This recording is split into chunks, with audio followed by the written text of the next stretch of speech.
রমজান মাসের প্রথম রাত যখন হবে ওই রাতে তারাবির নামাজ পড়া। তারাবি সাহাবায়ে কেরামের ঐক্য মতে 20 রাকাত তারাবি পড়ব। সাহাবায়ে কেরামের ঐক্য মতে কয় রাকাত তারাবি পড়ব? এটা সাহাবায়ে কেরাম এই ব্যাপারে ঐক্যমত, 20 রাকাত তারাবি পড়া। তারাবি ধীরস্থির ভাবে পড়া। 20 রাকাত তারাবি যত বেশি সময় নিয়ে পড়া যায়, ধীরস্থির ভাবে তারাবির নামাজ পড়া। কে কত তাড়াতাড়ি পড়তে পারেন এই পাল্লা না দিয়ে কে কত বেশি সময় নিয়ে পড়তে পারেন এই কাজের প্রতিযোগিতা করবেন, যে আমাদের মসজিদে সময় তোমাদের চেয়ে বেশি লাগছে, এইভাবে বলা। মনে থাকবে তো ইনশাআল্লাহ? তাহলে 3 নাম্বার, রমজানের প্রথম রাত শুরু হলে তারাবি পড়া। সাহাবায়ে কেরামের ঐক্যমতে 20 রাকাত তারাবি। সহিহ বুখারীর 2009 নম্বর হাদিস, রাসূলুল্লাহ সাল্লাল্লাহু আলাইহি সাল্লাম বলেন, মান কামা রমাদানা ঈমানান ওয়া ইহতিসাবা গুফিরা লাহু মা তাকদ্দামা মিন যামবি। যে ব্যক্তি ঈমানের সাথে সওয়াবের আশায় রাতের বেলা সালাত আদায় করলো, তার আগের গুনাহগুলো মাফ। তাহলে 3 নাম্বার তারাবি পড়া। 4 নাম্বার, তারাবির নামাজে কোরআন তেলাওয়াত করা, পারলে 1 খতম কোরআন পড়া।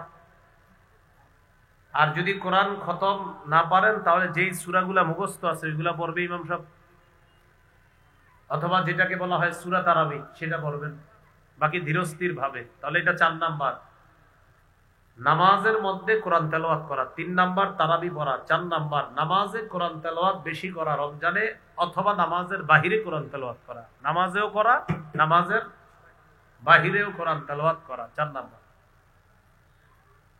21 নম্বর পারাটা শুরু হয়েছে সূরা আনকাবুতের 45 নম্বর আয়াত দিয়ে। আল্লাহ তাআলা বলেন, উতলু মা উহিয়া ইলাইকা মিনাল কিতাব।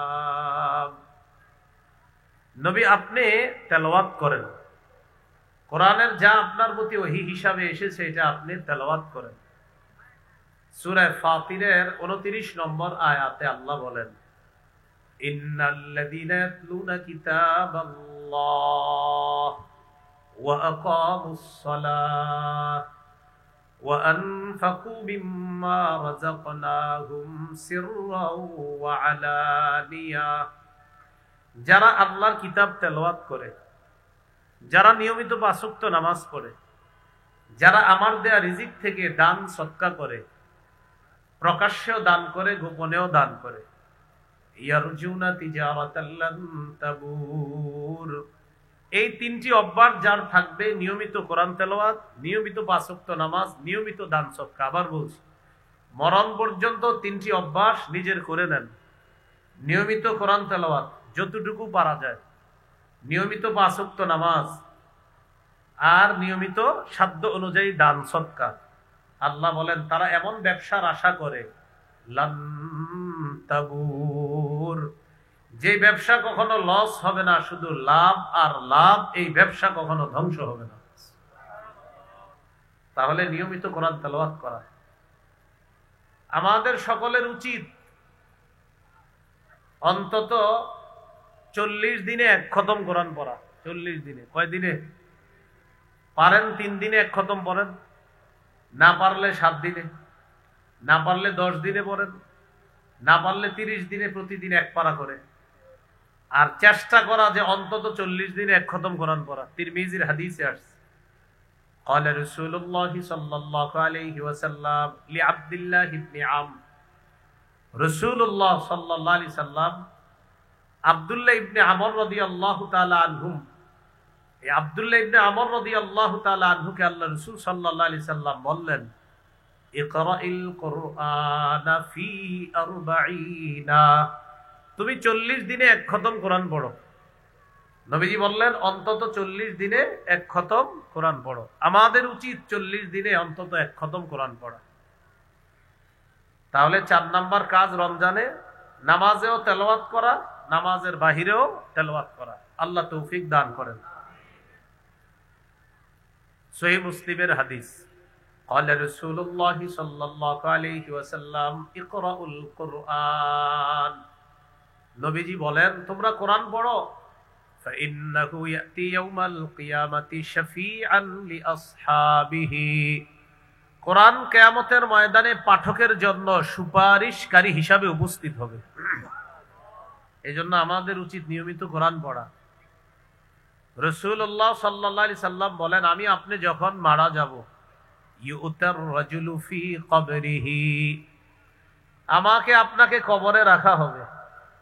রাখার পর ইদা উতিয়া বিরাসিহি, ফেরেশতা আযাব নিয়ে আসবে মাথার কাছে।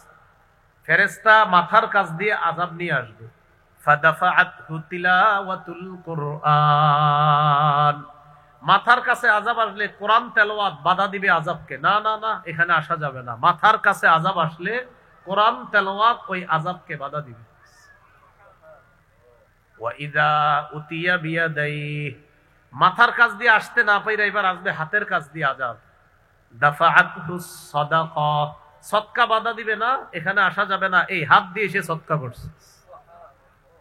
ওয়া ইদা উতিয়া বিরিজিলাইহি দাফাআহু মাশিয়ুহু ইলাস সালাহ আও ইলাল মসজিদ, এরপর আযাব আসবে পায়ের কাছ দিয়ে।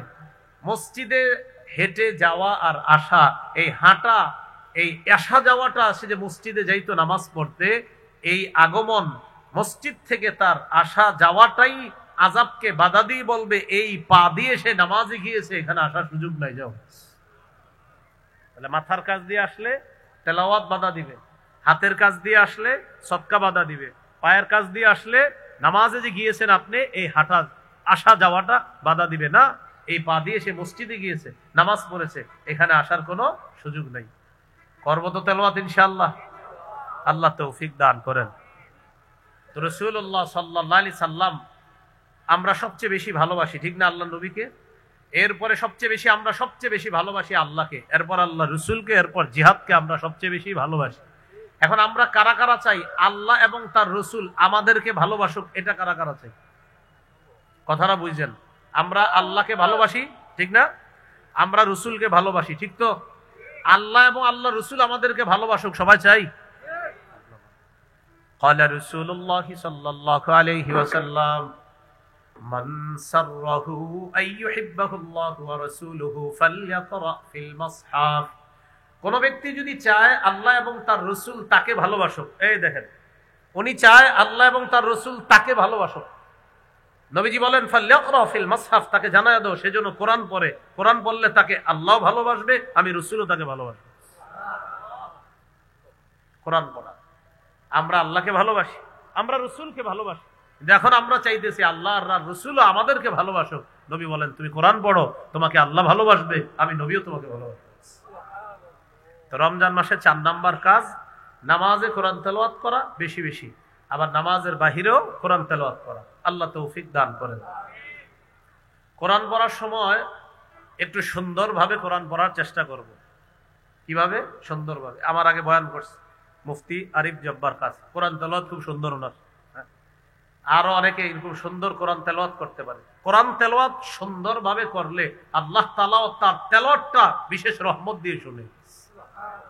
সহিহ মুসলিমের বর্ণনা, যে নবী যখন কোরআন তেলাওয়াত করে, হাদিসে আসছে নবী যখন ইয়াতাগান্না বিল কোরআন, সুন্দরভাবে সুললিত কণ্ঠে যখন কোরআন তেলাওয়াত করে, আল্লাহ বিশেষ দয়া রহমত দিয়ে তার তেলাওয়াত শুনতে থাকে। قال رسول الله صلى الله عليه وسلم زينوا القرآن بأصواتكم, নাসাইর হাদিস 1015 নম্বর হাদিস। নবীজি বলেন জাইয়িনুল কোরআন, তোমরা কোরআনকে সুন্দর করো, বিআসওয়াতিকুম, তোমাদের কণ্ঠের সাহায্যে। এর মানে তোমরা সুললিত কণ্ঠে কোরআন তেলাওয়াত করো। সুবহানাল্লাহ, তোমরা কোরআনকে সুন্দর করো কণ্ঠের সাহায্যে, আওয়াজের মাধ্যমে। উদ্দেশ্য হলো সুললিত কণ্ঠে তোমরা কোরআন পড়ো। তাহলে একটু সুন্দরভাবে কোরআন পড়বো তো ইনশাআল্লাহ। এবার বলেন ধীরস্থির ভাবে কোরআন পড়বো, বলেন কিভাবে কোরআন পড়বো? ধীরস্থির ভাবে পড়বো। আল্লাহ তাআলা বলেন সূরা মুজাম্মিলের মধ্যে ওয়ারাত্তিলিল কুরআনা তারতিলা, নবী আপনি ধীরে ধীরে কোরআন পড়েন, আপনি ধীরে ধীরে কোরআন পড়েন। তারাবিতে যে হাফেজ সাহেবরা কোরআন তেলাওয়াত করবে,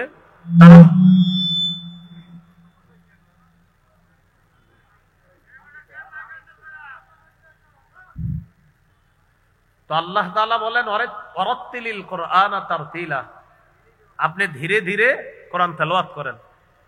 আমরা মুসল্লি যারা থাকবো হাফেজ সাহেবদেরকে আমরা উৎসাহ দিব এইভাবে, হুজুর আপনি ধীরস্থির ভাবে পড়েন, সমস্যা নাই, আপনি যত বেশি নামাজে দাঁড়াবেন আমরাও তৈরি আছি ইনশাআল্লাহ। রমজান মাসে যত বেশি নামাজে দাঁড়িয়ে থাকা যায়, হ্যাঁ, আল্লাহ তৌফিক দান করেন। মুসল্লিদের মধ্যে 10% এমন থাকবে যারা চাইবে তাড়াতাড়ি পড়তে।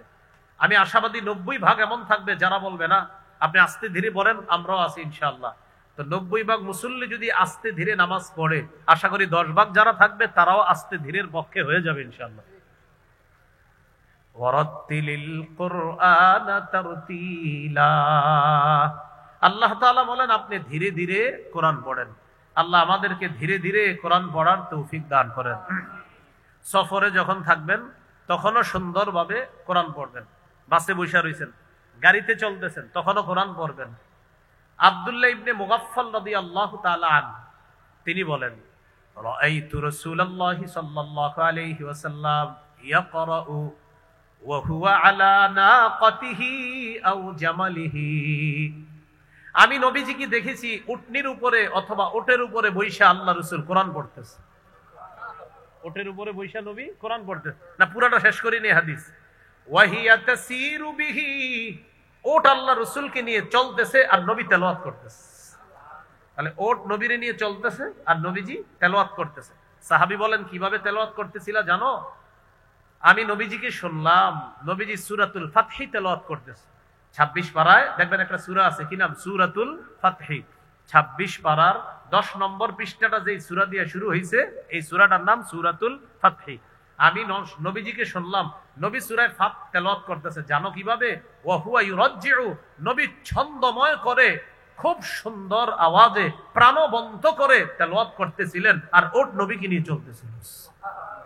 আহারে আমার নবীর তেলাওয়াত না জানি কেমন ছিল। হ্যাঁ, নবীজি হাদিসে আসছে ওয়া হুয়া ইউরাজ্জিউ, যে নবীজি তেলাওয়াতটা যখন করতেছিলেন আমি দেখলাম সূরাতুল ফাতহি তেলাওয়াত করতেছিলেন ছন্দময় করে, স্পন্দন সৃষ্টি করে।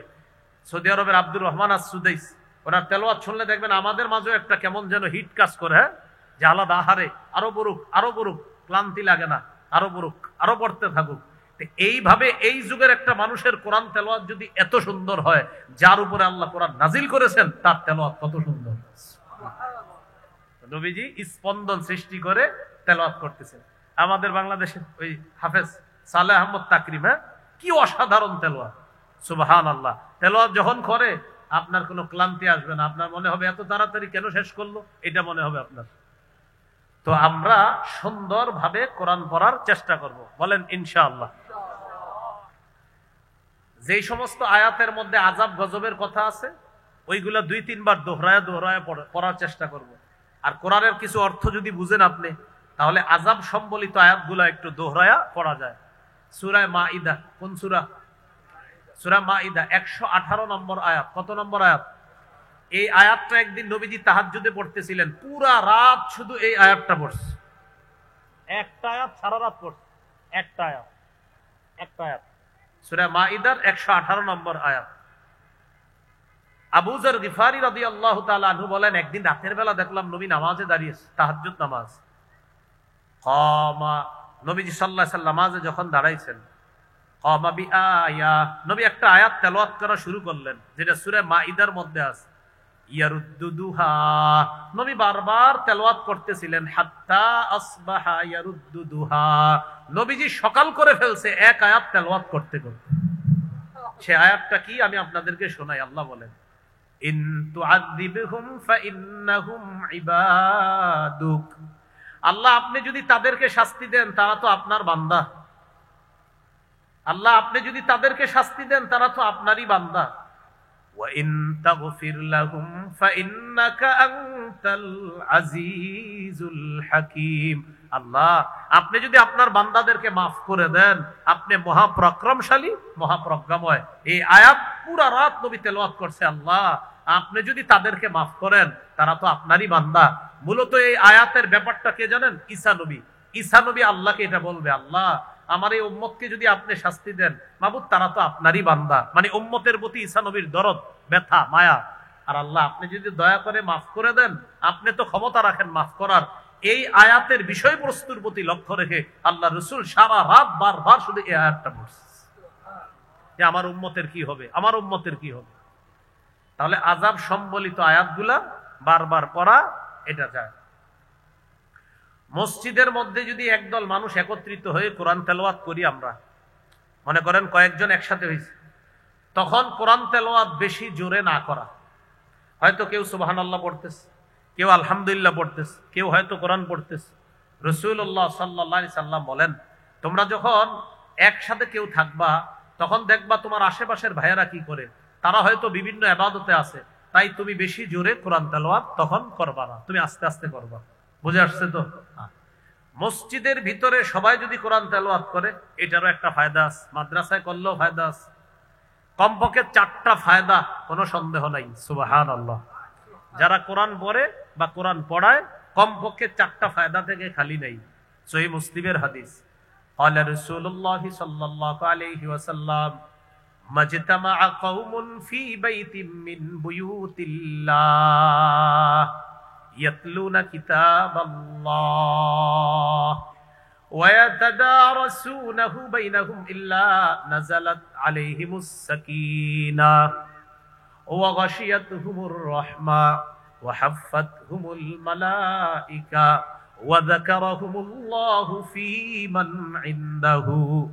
রাসূলুল্লাহ সাল্লাল্লাহু আলাইহি সাল্লাম বলেন, আল্লাহর কোন ঘরে একদল মানুষ একত্রিত হয়ে যদি কোরআন পড়ে অথবা কোরআন অন্যকে পড়ায়, ইল্লা নাযালাত আলাইহিমুস সাকিনা, তাদের উপর আল্লাহর পক্ষ থেকে প্রশান্তি নাজিল হয়, সাকিনা নাজিল হয়।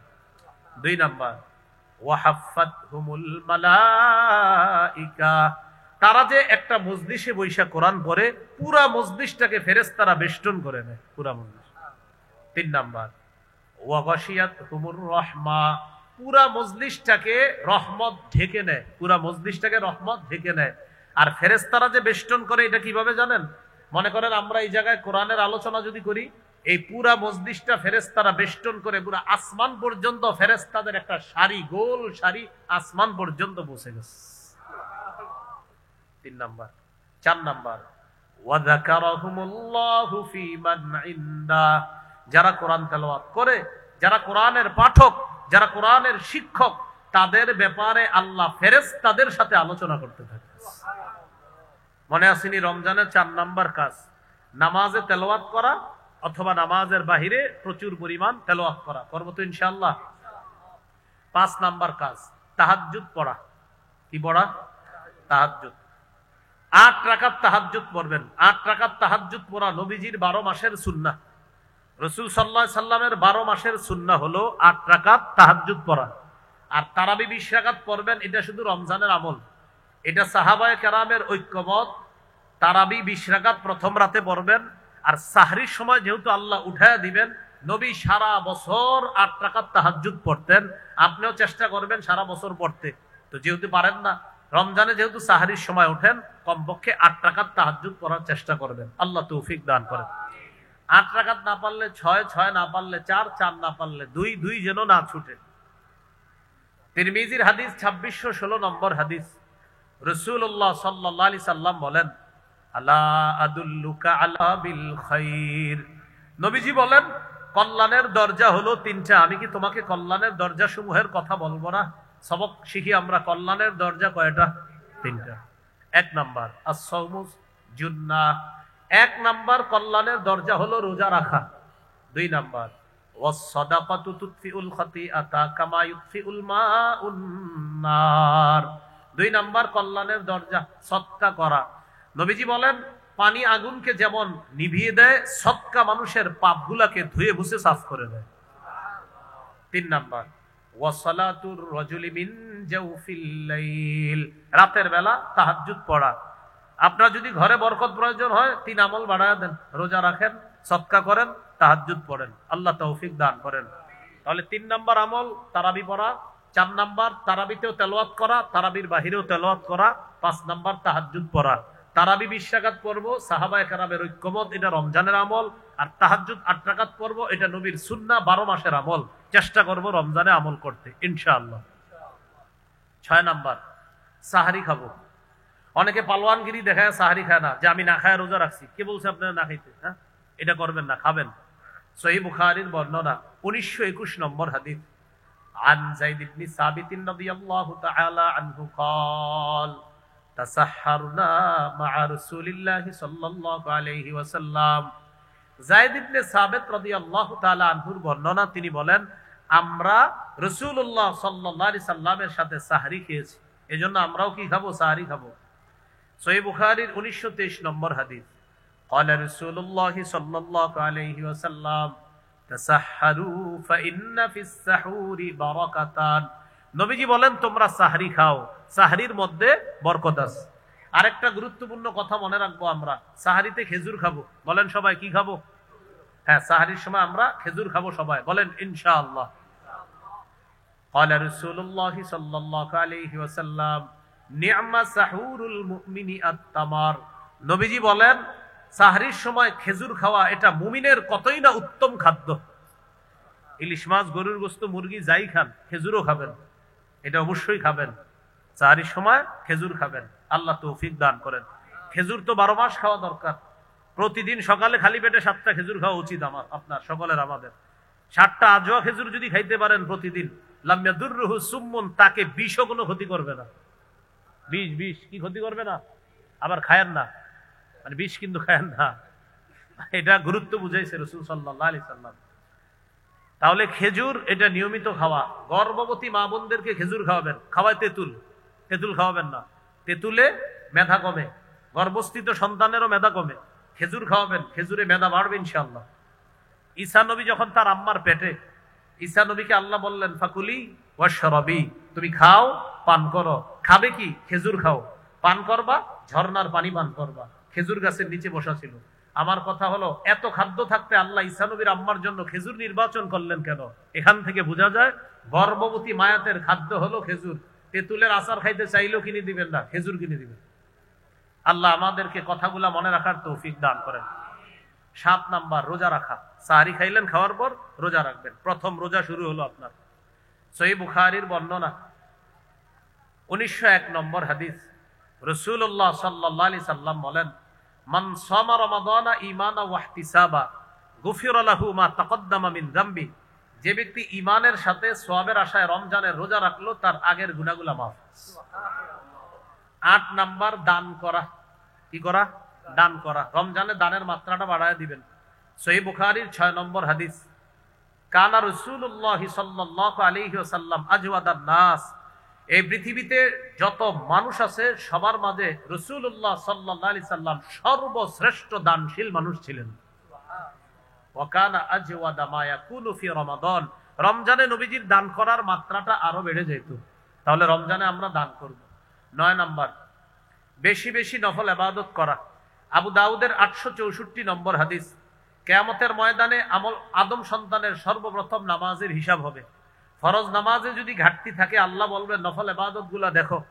এই নফলের মাধ্যমে আতিম্মু ফরিদাতাহু মিন তাতাব্বুহি, আমার বান্দার নফলের মাধ্যমে ফরজের ঘাটতি পূরণ করে দাও।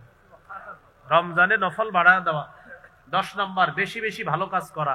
সূরা তাগাবুনের 9 নম্বর আয়াত, ওয়া মান ইউমিন বিল্লাহ ওয়া ইয়ামাল সালিহা, যে আল্লাহকে বিশ্বাস করবে, ভালো কাজ করবে, ইউকাফির আনহু সাইয়্যাতি, আল্লাহ তার আগের সব গুনাহগুলো মাফ করে দিবেন। ওয়া ইউদখিলহু জান্নাত, আল্লাহ তাকে জান্নাতে প্রবেশ করাবেন। তাজরি মিন তাহতিহাল আনহার, যার তলদেশ দিয়ে ঝর্ণা ধারা প্রবাহিত হবে। খালিদিনা ফিহা আবাদা, সেথায় তারা চিরকাল অবস্থান করবে, বসবাস করবে। তাহলে 10 নাম্বার, নেকির কাজ বেশি করা। 11 নাম্বার, দোয়া করা। 2টি দোয়া বেশি বেশি করব, বলেন আমার সাথে, আল্লাহুম্মা ইন্নী আসআলুকাল জান্নাহ ওয়া আউযু বিকা মিনান নার।